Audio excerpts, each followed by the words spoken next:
Bonjour, tu souhaites mettre des paillettes dans ta vie, mais tu ne sais pas comment faire? J'ai une solution pour toi. Par saison ou par mois, tu peux te créer une page du mood que tu souhaites vivre. C'est-à-dire, tu peux créer une page qui va représenter ce que tu souhaites vivre et faire durant la période. Par exemple, je fais par saison une double page d'éléments qui m'inspirent pour cette même saison. Alors, je n'ai pas encore réalisé celle du printemps, donc je vais plutôt te montrer celle du Noël dernier, voire de cet hiver tout court. Sur une partie, j'y ai collé des images représentant tout ce qui m'inspire en cette période. Le sapin de Noël, les moments en famille, les biscuits, un calendrier de l'Avent sous forme d'activités, de jolies décos, des bougies et j'en passe. À côté, j'y ai noté des activités que je désire faire durant cette même période, en essayant de toutes les faire, mais sans me mettre de pression parce que c'est pas du tout le but. Si j'arrive à les réaliser, tant mieux, mais sinon c'est pas grave. L'objectif c'est simplement d'apprécier cette période de l'année.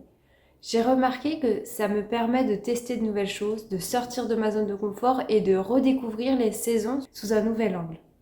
Mon quotidien est alors bien moins commun. Cette liste d'activités aide à diversifier et à changer un petit peu mon quotidien.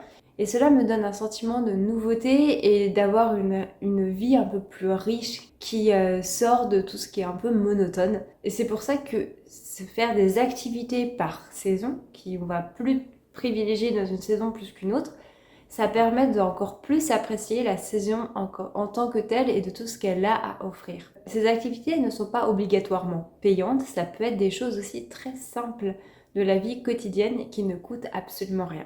Je vais d'ailleurs te donner une liste d'activités à réaliser si tu le désires pour le printemps. Et si ça t'inspire, n'hésite pas à le noter dans ton bullet journal. Alors, pour la saison du printemps, tu peux prendre le temps d'admirer, de sentir les fleurs, observer la nature et toute son évolution. Pour ça, tu peux te promener dans des parcs, dans des forêts. Il y a des parcs aussi avec plein de cerisiers et au mois de mars, quand ils sont en fleurs, c'est très beau. Donc, je te recommande d'aller faire aussi une promenade pour aller voir les cerisiers en fleurs. Tu peux te balader à vélo, faire aussi de la randonnée, faire du yoga, cuisiner des fruits et des légumes de saison et pourquoi pas aussi tester des fleurs comestibles parce qu'il en existe plein. Contrairement à ce qu'on croit, on ne pense pas forcément en mettre dans notre alimentation. Admirer un lever et un coucher de soleil, boire une boisson chaude en terrasse ou sur votre balcon ou à votre fenêtre, se poser dans l'herbe pieds nus, lire dehors en profitant du beau temps, pique-niquer avec des amis ou en amoureux, ou même tout seul, c'est sympa aussi, se faire des jus ou des smoothies, faire un grand ménage et un grand tri de printemps, mettre une déco printanière, jardiner et ou prendre soin d'une fleur, d'une plante, surtout si vous n'avez pas de balcon ou de jardin, c'est plus compliqué pour jardiner, mais une fleur en pot, ça coûte rien. S'il faut l'acheter, mais vous avez compris l'idée. Décorer des œufs de Pâques, offrir des chocolats.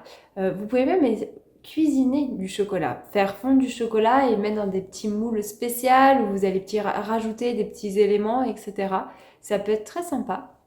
Visiter des châteaux ou autres sorties à découvrir aux alentours de chez vous, découvrir un peu la région qui vous entoure. Il y a forcément des choses que vous ne connaissez pas, que ce soit des villages, des forêts ou alors des festivals, des événements, que sais-je, à découvrir, à tester. Vous pouvez aussi passer du temps en famille, fêter les fêtes des mères et les fêtes des pères et marquer le coup avec un bon gâteau par exemple.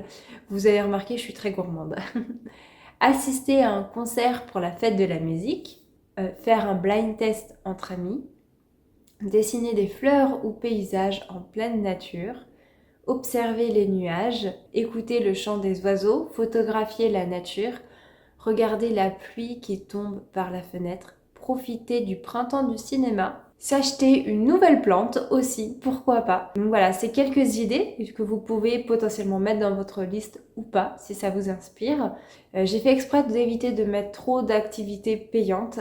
Vous pouvez, pour vous montrer que c'est possible de faire beaucoup de choses en rapport avec le printemps sans y mettre des 1000 et des cents pour avoir une vie pleine de paillettes. On peut le faire gratuitement ou quasiment gratuitement. Ça dépend des activités qu'on choisit.